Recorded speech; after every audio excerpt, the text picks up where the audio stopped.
Welcome back to the Fight Pit, ladies and gentlemen. It's your boys in the house, and we are here covering UFC Fight Night Lemos versus Jandiroba, going down Saturday, July 20th at the UFC Apex. Roll that intro music.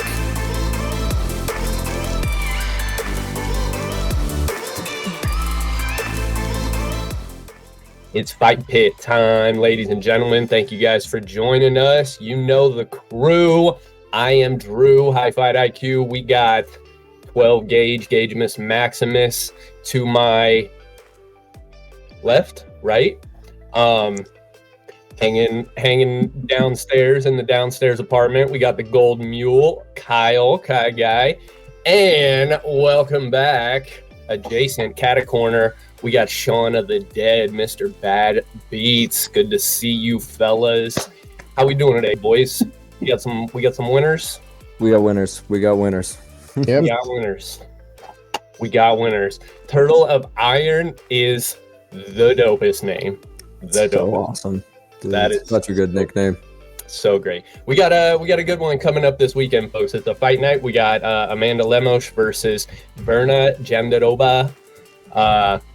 July 20th at the UFC Apex, one that we've been looking forward to, in part because of an undefeated prospect headlining the prelims, someone that we had recently in the Fight Pit that we were very excited to see. But we'll get more into that in a few. First, I'm going to do a quick little ad spot for our wonderful sponsor, pillowfight.co. If you guys are looking to recover to the best of your ability to optimize yourself, give yourself the best chance at feeling good in life, whatever you're doing, you got to make sure you're getting good sleep, and that is where Pillow Fight comes in. Blissfully soft and shockingly supportive, their commitment to premium foams and fibers provides superior comfort, all while being soft enough to cradle you to sleep. It's worth every penny. You got to invest in your rest. They don't skimp on the details, neither should you. And they are obsessed with making a difference. Every purchase from Pillow Fight allows them to donate pillows where they are needed most. So thank you to Pillow Fight. As always, visit pillowfight.co to purchase and for more info. And now we getting down to business, my favorite part of the week. This card, like I said, we've been looking at it for a little while, and I'm going to start us off looking at some of the undercard fighters for you guys to keep your eyes on. We got the Usman, one of the Usman brothers, opening up the card. Muhammad Usman going against Thomas Peterson. Exciting potential in that fight.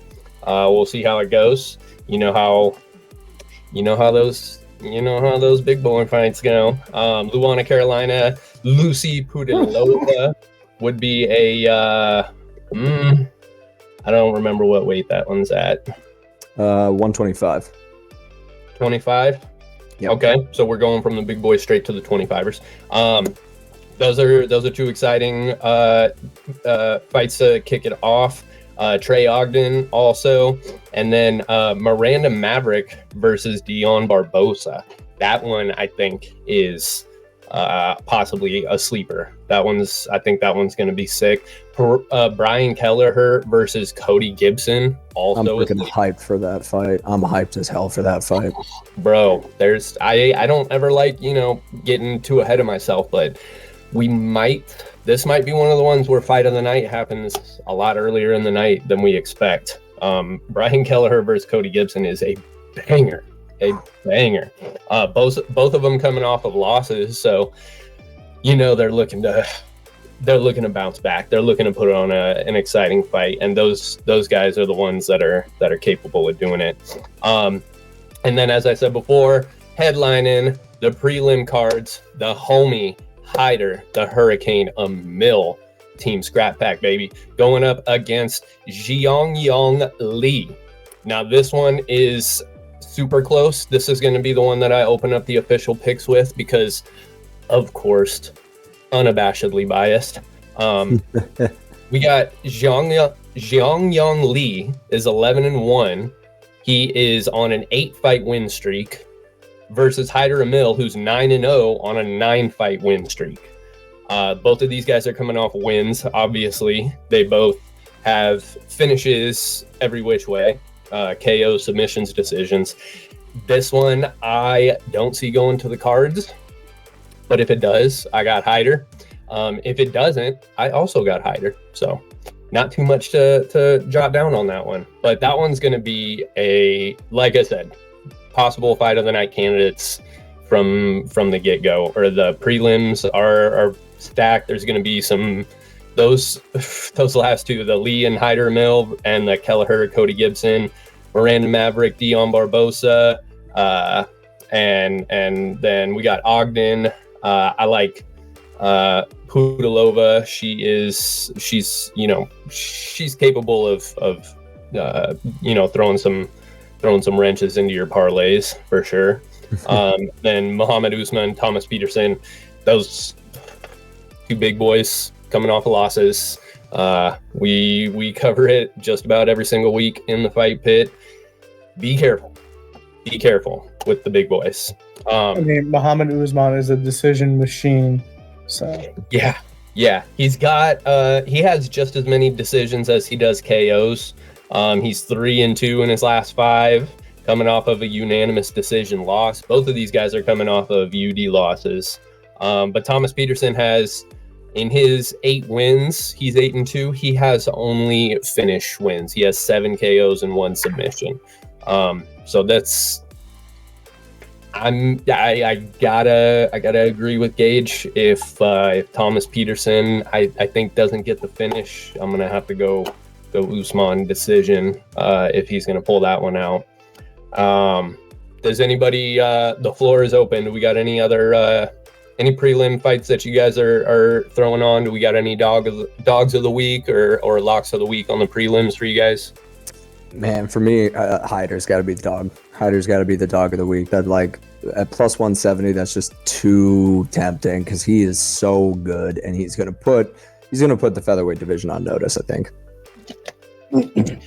I am not mad at making him the dog of the week. I know we still got the full main card, but early favorite for dog of the week, I'm totally comfortable with throwing Hyder in there.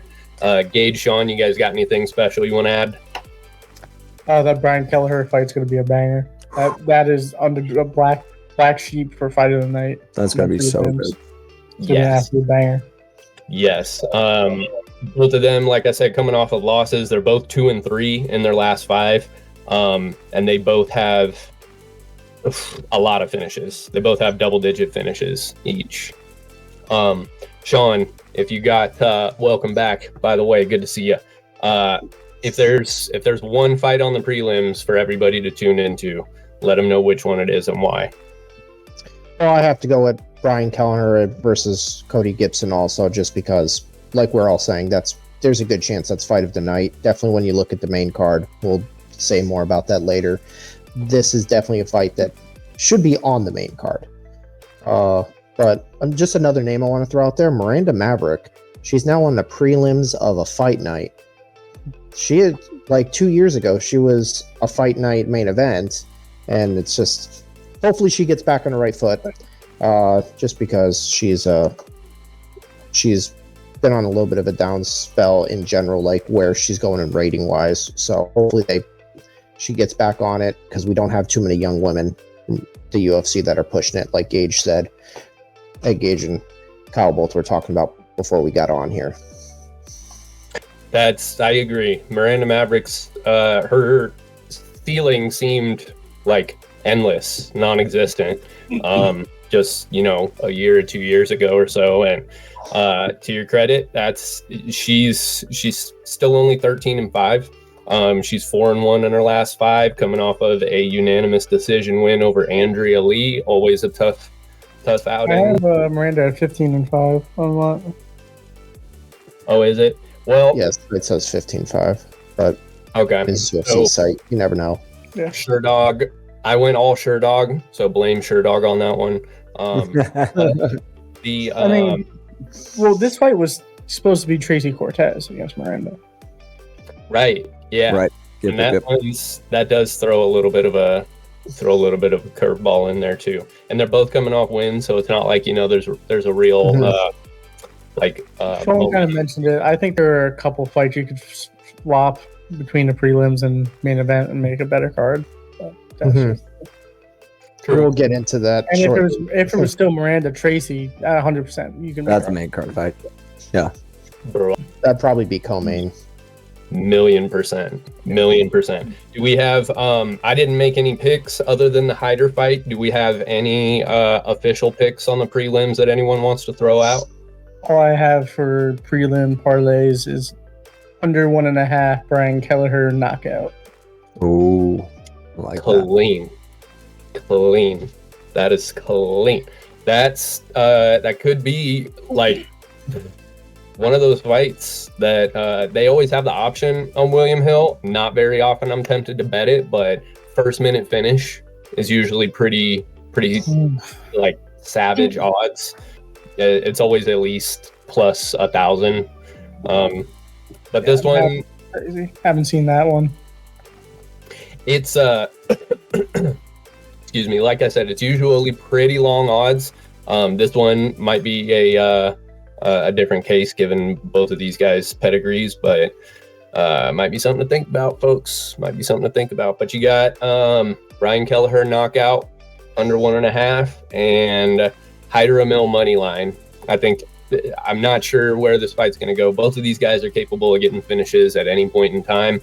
But I'm going with the homie. I'm going with the homie right out the gate. And then let's hit the main card, starting off with, is it Doo Ho Choi first? Doo Ho Choi first. Yes. Oh, man. I missed that guy. It's Doo Ho Choi versus Bill Algeo, unfortunately. It's going to be a sweet fight. I love both of those guys. I don't want to see either of them lose. I'm going to throw it to Kai Guy on this one. Let us know how you got Doo Ho Choi and Bill Algeo playing out. Man, this one's a lot of fun. You got just some exciting featherweights in this fight. Doo Ho Choi bringing in that 14-4-1 record. The Korean Superboy, you know him, you love him. He has been there, done that, fought some big names, and people do not give him the credit that he deserves at 145. On the other side of it, you have Bill Algeo, 18-8, very impressive record. It's interesting to me because he's got 7 submissions. Only one of those comes in the UFC. Since he's gotten into the UFC, he's kind of gotten away from the grappling, has kind of fallen in love with his hands a little bit more. It's far more active of a puncher than he was, say, in regional promotions. 6.16 significant strikes landed per minute. He does take a fair amount on the back end as well. Significant strikes absorbed is around 4.52. The takedown numbers, seeing those and then seeing how many submissions he has, it just didn't make sense to me. And then I look and see, it's because none of them really came in the UFC. And then you got Doo Ho Choi. We know what he's about. He has 11 knockouts, 1 submission, 8 first-round finishes. He is just dangerous on the feet. There's no way around it. He is going to find these beautiful openings, knock you down when you least expect it, and yeah, no, this is one that I'm very excited for. And Sean, you talk about it all the time, looking at, previous fight for each fighter. And what's interesting is they both fought the same guy for their last fight. They both fought against Kyle Nelson. Oh my gosh. No, and I look at how each of them performed, and Doo Ho Choi took Kyle Nelson to a majority draw, and then Bill Algeo got knocked out in the first round. So that's what I'm going with here. I think Algeo's chin is compromised. I think Doo Ho Choi is going to be able to find an opening. I think he gets TKO probably in the second round, later in the second, I would say.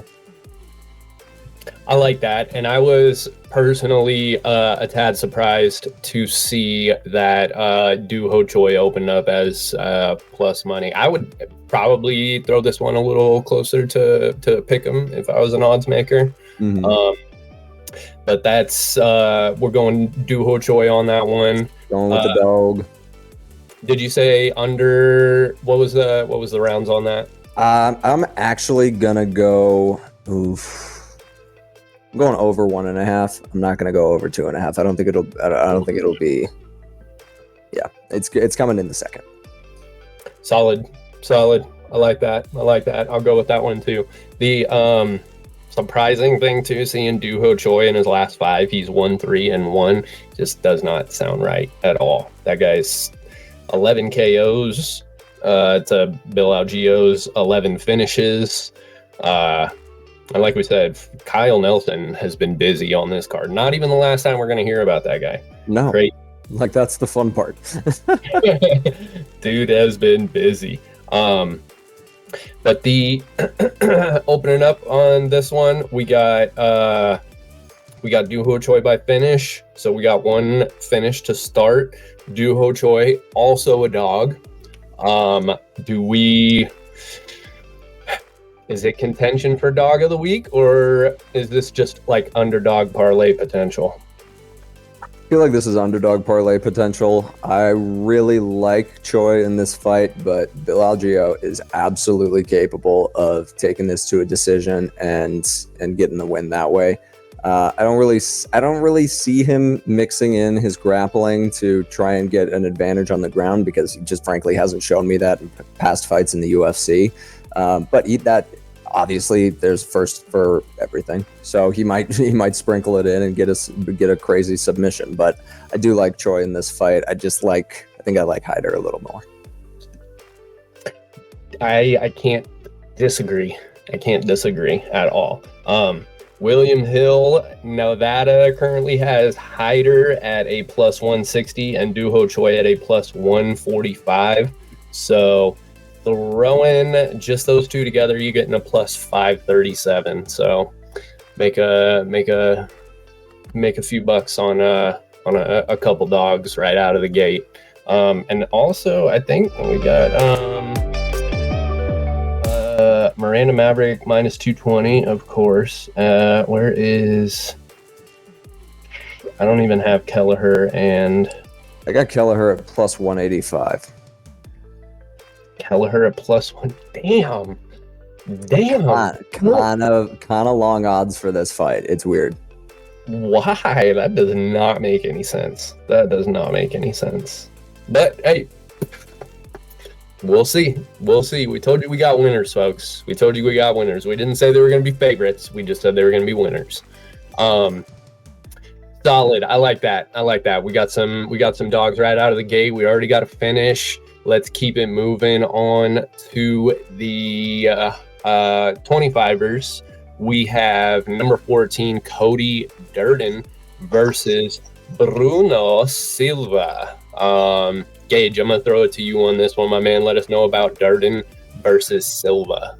Yeah, this is Bruno Silva is technically ranked 16, so he's right on the outside looking in. This is he's on his 3-fight win streak, trying to crack the top 15. This is the second time this fight has been scheduled. They were supposed to fight originally in September of last year, and it got canceled. I think Bruno Silva got hurt because Cody Durden ended up fighting and losing in the tail end of last year. This fight's going to go two ways. Cody Durden averages almost 5 takedowns per fight, and Bruno Silva needs to use every bit of that 64% takedown defense, every bit of it. Surprisingly, you look at the numbers, you think Bruno Silva overwhelmingly has better hands, and while this is true, he absorbs more strikes per minute than he lands. 3.05 strikes per minute landed versus 3.09 strikes absorbed, and the Cody Durden's is over 3 strikes landed versus a little under 3 absorbed. So you see that, and Cody's a little more accurate, but his striking defense is way lower than Bruno Silva's, and he's just suffocating people on the ground, so he's not striking over 150 pounds. Way number one, this goes. Cody can take him down at will. He's going to grind him through the ground. Cody averages like maybe half a submission attempt per fight, so it won't be a finish. So you can look at it and be like, yep, that's going to happen. Bruno Silva's 64% takedown defense isn't going to be good enough. Good enough. Cody Durden by decision and snooze fest. Or Bruno Silva does hold him off enough, mitigate enough of those takedowns where he stays standing enough, because Bruno Silva won in the last 3 fights by finishes. 2 knockouts and 1 submission. So even if Cody does take him down, Bruno's still a threat from the bottom. Still very good jiu-jitsu, and will try to submit you from the bottom. So tale of 2 different fights. I'm going to go with Bruno Silva getting the submission late round. Let's go early round 3. So your safest bet, I think it does go over 2.5 very easily. So if you want to add a little leg to the parlay, over 1.5 is what I think is safe money for this fight. Yeah, boy. And this one pretty close to a pick 'em. Bruno Silva actually still the dog. So we got 3+ monies out of the gate. I dig it. If you throw that with the previous 2, we're looking at plus 1174, $10 on the dollar. I'm not mad at it. And we're only 2 fights into the main card, bro. We are making so much cash on this one. This is going to be sick. And that's, you said over, it's going to be 3rd round. Is it reach over 2.5? You could play, if you want a little boost in your odds, 100% over 2.5 is definitely in play, especially if it's going Cody Durden's way. If it's not, it's going to be real touch and go if it gets to the cards. But 1.5, I do think is safe either way. Beautiful. They don't have the over-unders listed on here yet. Once we get a little closer, those will open up. But I gotta think it's probably not too long, but I think it's probably going to be something safe, minus 200 or so over 1.5. But like Gage said, very smart man. Extra leg on the parlay, guaranteed to hit. Anytime you get it, you take it. Let's roll right into the next one. Moving up to the 55ers. Another sweet one. Kurt Holobaugh versus Kanan Kraszewski, which was my nickname in high school, Drewski Kraszewski. We are going to hit up Sean on this one. This is another close one in the odds. Opened at plus 110 for Kurt Holobaugh, Kanan Kraszewski at minus 130, and it's only shifted ever so slightly. We're at plus 115, minus 135 now. Sean of the Dead, let us know who is going to walk away from this Kurt Holobaugh versus Kanan Kraszewski fight. So this fight is one of those fights that I was talking about earlier that I think could be moved down to the prelims and maybe bring up one of the other ones. One guy is 0-1 in the UFC, and that is Kanan. And then we have Kurt Holobaugh that's 2-5 in the UFC through 2 different stints.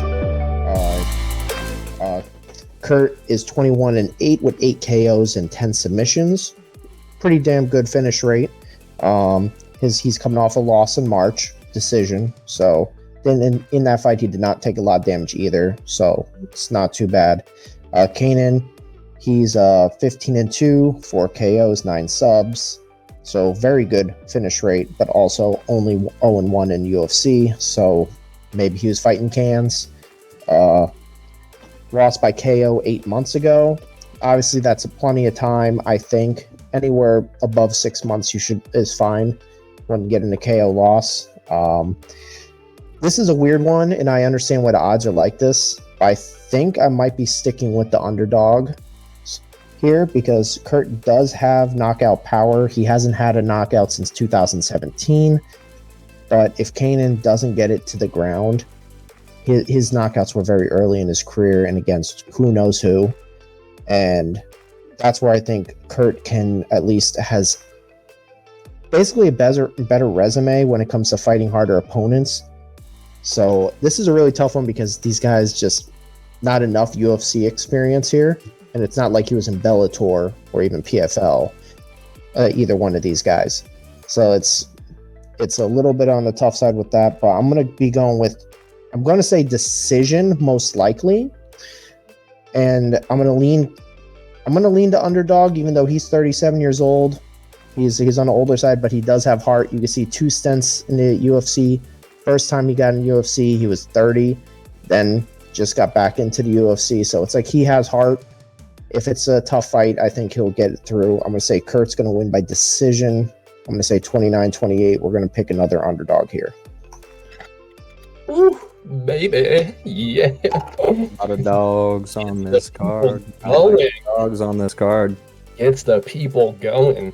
Again, both of these guys coming off of losses, but they both have double-digit finishes. Krzyzewski 4-1 in his last 5, coming off of the loss by KO to Elvis Brenner. That was a sight. If you guys missed that one, try to YouTube that one. And Holloway, man, I love Holloway. He's one of those dudes. He's one of those workhorses that just you can't not help. And he was on The Ultimate Fighter. His if I'm not mistaken, named one of his kids Raiden. So I don't need anything else. You tell me your kid's named after a Mortal Kombat character, I'm rooting for you. That is all there is to it. Solid one. Holloway, Sean, you said was decision, correct? Yeah, 29-28. It could even be a split, but it's going to be close. I agree. I could see that happening. I could see it. I could see it being one of those close splits that ends up, getting called a robbery. But these guys are tough. I think it's going to be a good one. I think it's going to be competitive, and the odds I think reflect this one pretty accurately. So we got, that's 1, 2, 3, 4 dogs already. Let's go.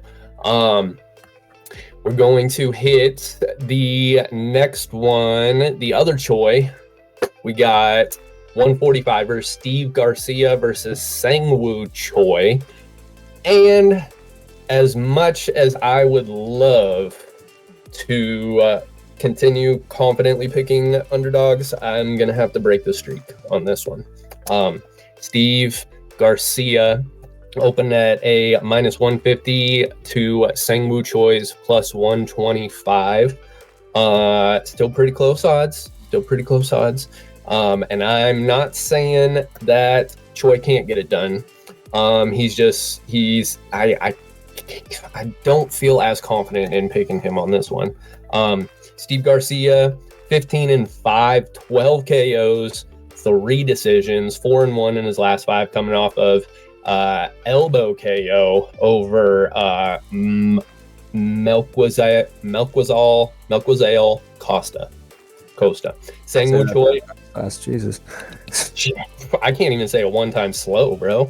Sangwoo Choi, 11-6, 6 KOs, 5 decisions. He's 2-3 in his last 5, coming off of a unanimous decision win over Jarno Ahrens. And this one, I think I'm not, like I said, not as confident, but I think this one has maybe not fight of the night potential, but I think performance of the night potential at the very least. I think they put this one in a good spot. I would understand if this one was lower down on the card. Absolutely. Given the names and the matchups that we have, I love to see Kelleher and Gibson on the main card. I'd love to see Hyder on the main card. Like we said, Miranda Maverick, she was main carding for a while. I would understand if this one was lower, but I don't think we're going to be disappointed. I think this one's going to be a pretty sweet fight. The thing that stands out to me, Steve Garcia, 80% of his wins are by KO, TKO. He averages 2.5 knockdowns per 15-minute fight, which is, it's more than none. It's way more than none. It's difficult to do, especially considering we're talking 145ers here. You don't see a whole lot of, I mean, unless we're talking about the homie Peyton Talbot, you don't see, you know, people averaging multiple knockdowns per 15 minutes. And this, you know, Sang-Woo Choi, no slouch in the striking either. 60% of his wins are by KO, TKO. About 1 strike difference landed per minute in their averages. Garcia averaging 4.85, Sang-Woo Choi averaging 3.48, slightly more output. And then Steven Garcia lands over half of his significant strikes. And I think that this one, I don't want to say I necessarily see this one going to the ground, but I think someone is going to work to try to take it to the ground, and I think it's not going to get there. The takedown defense on these guys, Garcia has an 88% takedown defense. Sang-Woo Choi has a 69% takedown defense, and their takedown accuracy averages are much lower than the striking. We got Steven Garcia averaging 1.31 takedowns, Sang-Woo Choi not even averaging 1 takedown per 15 minutes, and Garcia hitting at a 44%, Sang-Woo Choi hitting at a 54%. So don't shoot very much, and when they do, it doesn't stay there. Both of these guys favor sprawling and brawling of sorts. They're both coming off wins. I think both of them, you know, Choi is very capable, but I'm gonna have to go official pick on this one, Steven Garcia. I think that this one's gonna be somewhat of a knockdown drag out. Like I said, I don't see these guys trying to go to the ground. I see both of these guys just trying to land, and whoever gets the better of the striking, I think, wins the fight. I don't think grappling is going to play too much. I mean, unless it's somebody getting hurt and trying to change the pace of the fight to change levels and get the fight to the ground to avoid more striking. But even then, I see both of these guys being able to shrug off the takedown attempts fairly easily. So this one, I'm going with Steven Garcia. He's the first favorite that we got on these picks. I'm gonna go, as always, under 2.5. That's my default. But this one, I think it goes to the second. I think this could be a late second round KO. If someone doesn't get clipped with some hot shit real early. But this one, I'm gonna go late second round KO for Steven Garcia. And that makes it a handful of finishes, and our first favorite, Steven Garcia, is currently sitting at a -160, so it's swinging a little bit more in his favor on this one too, but we'll see. Clock it. And that's going to take us to the co-main event. Oh my gosh, dude. This is going to be sweet. I love this. Another fight where I love both of these guys. I don't want to see either of them lose. They're both fantastic fighters. They're both fantastic people. Very difficult to not like either of these guys. We have Brad Tavares versus Junyong Park, the Iron Turtle. So dope. I cannot stress how dope Iron Turtle is as a fucking nickname for a professional mixed martial arts fighter. It is awesome, man. God, it's so good. I mean, excuse me, aside from the fact that I've just been trying to be a Ninja Turtle my entire life, seeing somebody actually do it and make it a reality, it gives little boys like me hope that our dreams can come true. We're going to hit the rounds on this one. We got Brad Tavares opening at a plus 140, Junyoung Park opening at a minus 170. Let's take it clockwise. We'll start with Gage, since he is also donning the greatest nickname of all time. Gage, I think we're able to kind of infer where you're going with this one, but break it down for us. Let us know what the If it wasn't clear enough. You just never know which Brad Tavares you're gonna get is my issue, and why he's a little bit of a dog here, a slight dog at plus 140. Yes, the Iron Turtle himself is coming off a loss, but has plenty left in the tank. You know what you're gonna get with him. Super consistent, and I think he does work hard, tire out Brad Tavares, get him to the ground, and once he's on the ground with you, he's just going to maintain pressure. And Brad Tavares, I don't think, can survive on the mat in a non-dominant position that long. I would go with his bread and butter, Iron Turtle by submission, round 2. Solid pick. I dig it. Don't disagree. That's one thing is for sure. Junyoung Park is not getting submitted. I don't know if you guys have ever tried to submit a turtle. Not as easy as you would think. And he looks like a turtle too. He's got one of those big like shell backs with the, but we're starting it off with where I would go to with it. We'll keep going clockwise. Sean, you're on the clock, sir. Let us know who your pick is. I'm going to go with Junyoung Park, but I just want to give Brad Tavares some flowers here. Like, he has fought everyone in middleweight over the last 10 years. This man is a workhorse, and most of them have been by decisions. Like, he's a decision master. Like, he has only 7 finishes, and he doesn't get finished all the time either. So, like, I don't think he's been submitted in the UFC yet. And that'd be Yeah. yeah. So it's one of those that he can definitely get it done. He can win this fight, and he can win by decision against any type of fighter. I do think this is going to be a tough one. He is getting older. He is 36. This isn't 27-year-old Brad Tavares that came onto the scene. This isn't 30-year-old one. This is 36. He has been way more inconsistent. But just, it's one of those that if you want to sprinkle in for underdog, you can toss him in there by decision. But I'm still going to go with Junyoung Park.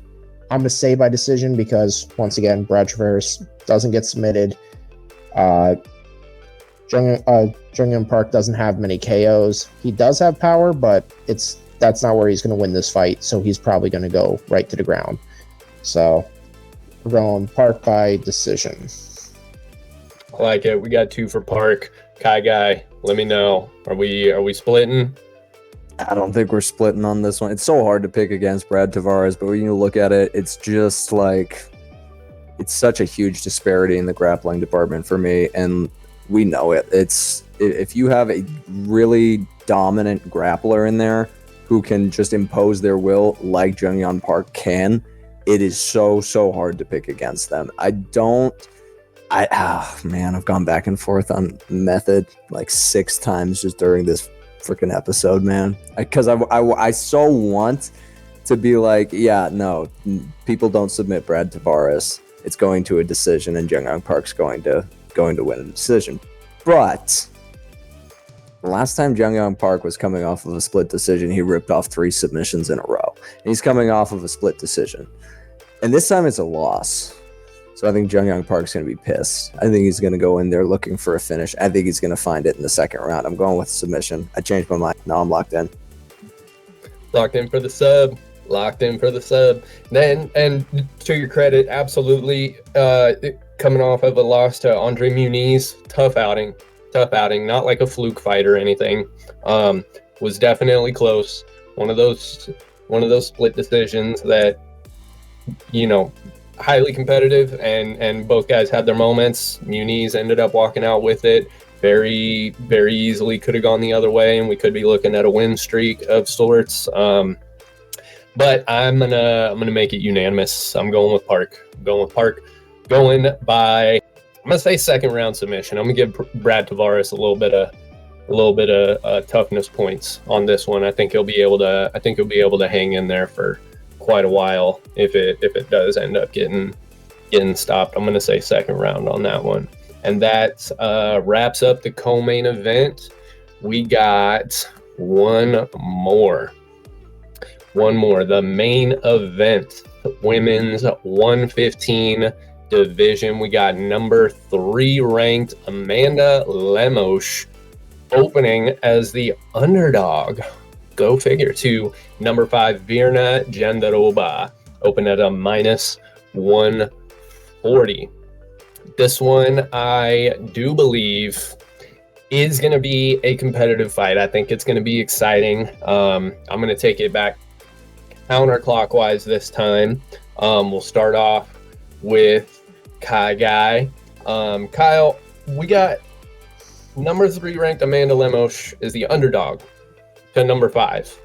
Both of these ladies are coming off of unanimous decision wins.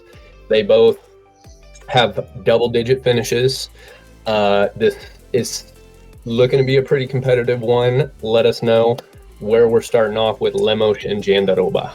This one was just so interesting to me because of the odds, and I think so much of it has to do with Jandiroba's submission game, because she's a weapon in the submission grappling department. Like, don't get it twisted. But Amanda Lemos is not a slouch either. Like, this is the thing that's confusing me about these odds and making Amanda Lemos a dog. If it's not giving it away already, I'm going with Amanda Lemos, because I'm looking at this fight and I just don't know that Jandiroba is going to be able to impose as dominant of a ground game against Amanda Lemos as a lot of other people might think.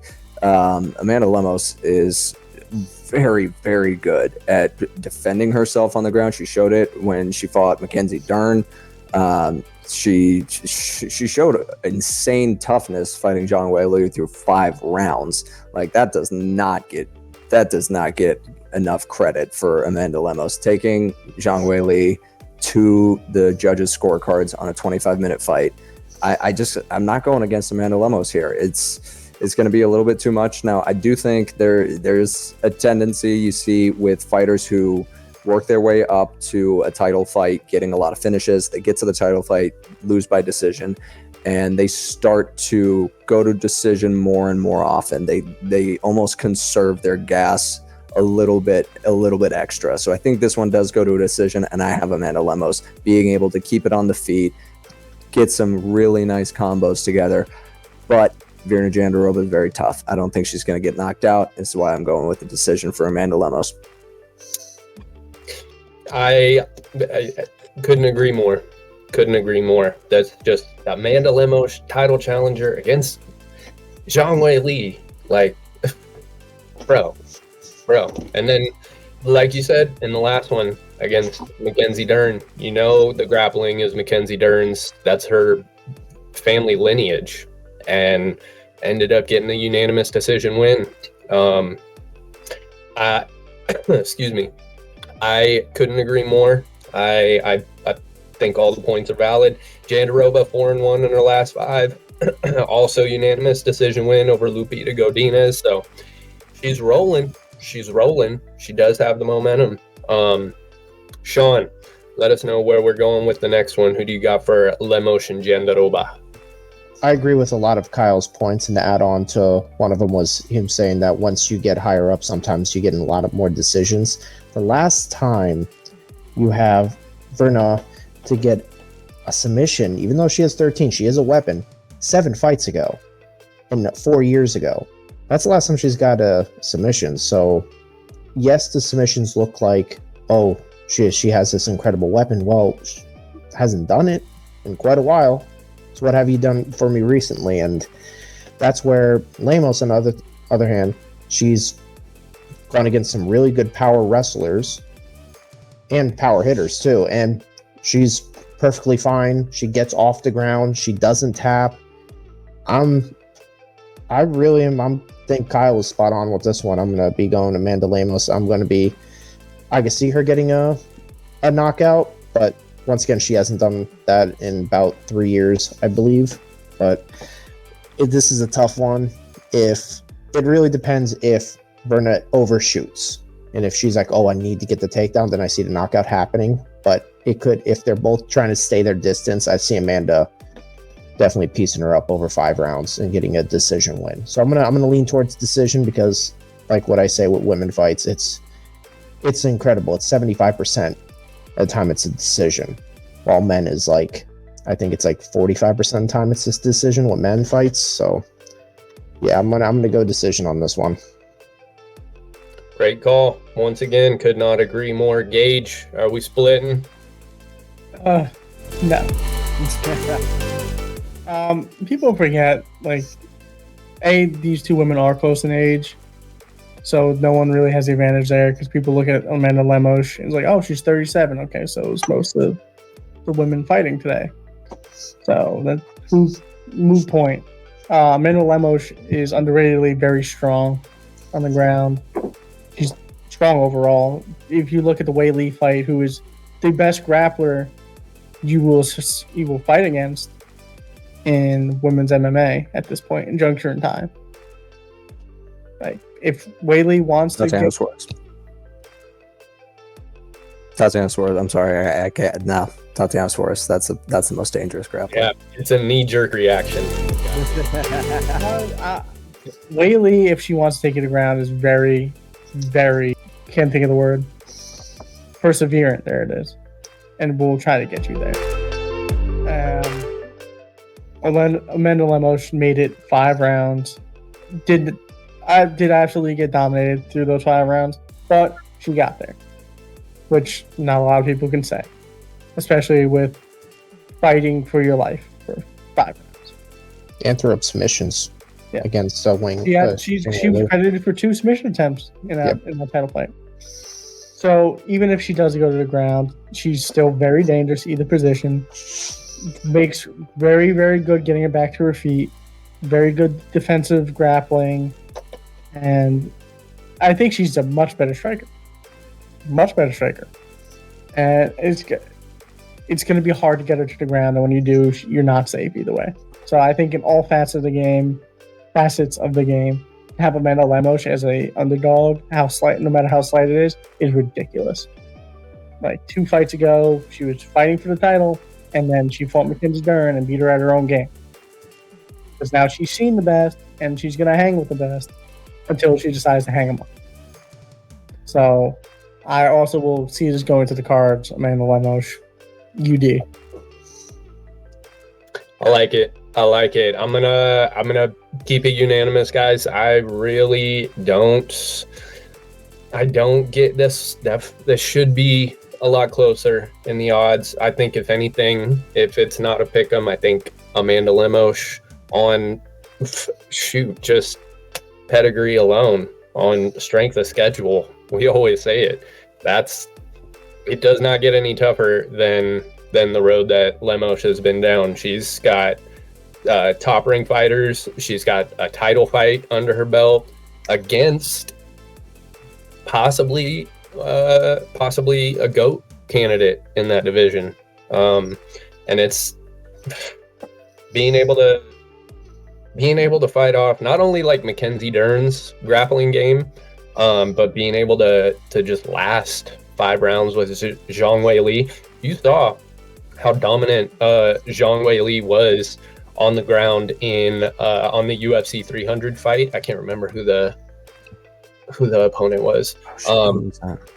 It was the other. Yeah. It was UFC 300. the China, the first fight where we had Chinese-born fighters in the title fight. But she put her out at And the end of that. stop the fight. And they didn't stop the fight. It was first or second. First round. Wait, First round. let her up the wall. She got back there. Dude. Let her up the wall. So taking that into And won account, 4 more rounds. So Yeah. yeah, tough, super tough. Credit to her on that one. But taking all that into account, Amanda Lemos being able to handle all that for 5 rounds and throw up some submission attempts of her own. I don't think that she's going to be out of her element if it does get to the ground, but I think that she's going to be able to keep it from getting to the ground. Amanda Lemos has a 63% takedown accuracy and a 57% takedown defense. So I think it's for sure going to be more on the feet than on the ground. I think that Jandiroba is going to try to get it to the ground, absolutely. But I think that Lemos is just going to be too much. I think she's going to be too much, and that's going to be another plus money unanimous pick for us. The current odds, we got Lemos at, okay, it's moving towards a pick 'em. We got Lemos at a plus 110 and Jandiroba at a minus 130. So we're not the only ones who feel that way. Thank God. Still get underdog money.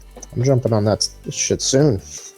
Absolutely, yes. Get it in as soon as possible to add to the underdog parlay. So if we're gonna throw all of our picks, we got Lemos, we got Park, Garcia, Halaba, Silva. Sorry, the Transformers are out. And we got Duho Choi and Hyder Amil. Those 7 parlayed together is a plus 15, a plus 1589. So we got it's a plus 150.89, 15,089. So $1, just for anybody not familiar with odds, those 7, if you parlay them all together and bet $1 on them, you win $150. And then that's what, 1, 2, 3, 4, 5 betting underdogs for our official picks on this one. I like it. Usually anytime if you get a lot of underdogs on there too, you got to think, where did I go wrong? It's like taking a Scantron test and like all the answers end up being and you're like, what? I did something wrong on this one. But I like this one. We got Park and Garcia as the favorites for our picks on this one. Do we got 4 minutes. Let's vote for the locks and dogs of the week. Are we keeping Hyder Amil as the dog of the week? Everybody? Yeah, definitely. Okay, so we got Hyder Amil at plus 160 for your official dog of the week. And let's get some votes in for lock of the week. Gage, I'm going to start with you, sir. Who's your lock vote? This is going to sound absolutely absurd. My lock of the week is Amanda Lemos. Yes. I love it. Amanda Lemos, currently at a plus 110. You can still get plus money on her, folks, if you hurry. Sean, lock of the week. Gage got my pick on that one. I thought it was gonna be clever. We're gonna be unanimous on this. I'm going Amanda Lemos. Just that's my lock. Let's go. So we're unanimous on all of them. I dig it. And they're both plus money. Killer, baby. So if you guys want to run and get those odds as they currently sit, if you parlay lock and dog of the week up Hyder Amil and Amanda Lemos, you got a plus 446. So $4 on the dollar. Not bad at all. I like it. That's gonna wrap up the fight night picks for this Lemos versus Jandiroba going down. Make sure you guys tune in early. We got good, solid prelim fights on this one. Once again, Muhammad Usman and Thomas Peterson opening up the card. Got Trey Ogden going on this one as another plus money fighter. Miranda Maverick, Dion Barbosa, and then Hyder Amil, the homeboy Team Scrap Pack, highlighting the prelims. And this one, I think, boys, I think we nailed it. I think we cooked. I think we fucking cooked. We nailed it. We definitely, somebody cooked here. I can tell. Someone cooked here. Any final thoughts, boys? Anything we wanna hash out real quick? Any takebacks? Any regrets? Any regrets? No, not regrets. Next week, UFC 304. Tune in for that one, y'all. You That's ready? a fun one. We're going full card. Back to full card on a pay-per-view. Let's go Bobby Green. King Green. Green. And then jumping a little bit further ahead, Fluffy Hernandez is going to be at the Sphere. Let's go. Gonna be at the Sphere. Easily my most anticipated fight on that card so far, and we've already seen a few other dope fights in the works. So it's gonna be a good one, guys. We got a good next month and a half, couple months. And I got the parlay already cooked in there. Let's go, baby. We got $5 to win $220. Baby, it smells like we're back. I think we're yep. We're all the way back. I know that smell anywhere. We're back. Thank you guys as always for tuning in, hanging with the boys, chilling in the house. It is the Fight Pit. That wraps up the Fight Night episode for Lemos versus Jandiroba. Make sure you guys tune in every week on YouTube, the Fight Pit House Call. Make sure you guys are following on social media platforms everywhere. The House Call Sports, the official Fight Pit, High Fight IQ, Gold Mule, Bad Beats, and Gaugeamus Maximus, the 12 gauge himself. Thank you guys for joining me. I love you. I missed you. Like I always say, best part of the week. If you guys have any requests, if there's anything you want us to cover, let us know in the comments. Make sure you guys are subscribed and follow, and we will see you on the next one. Peace.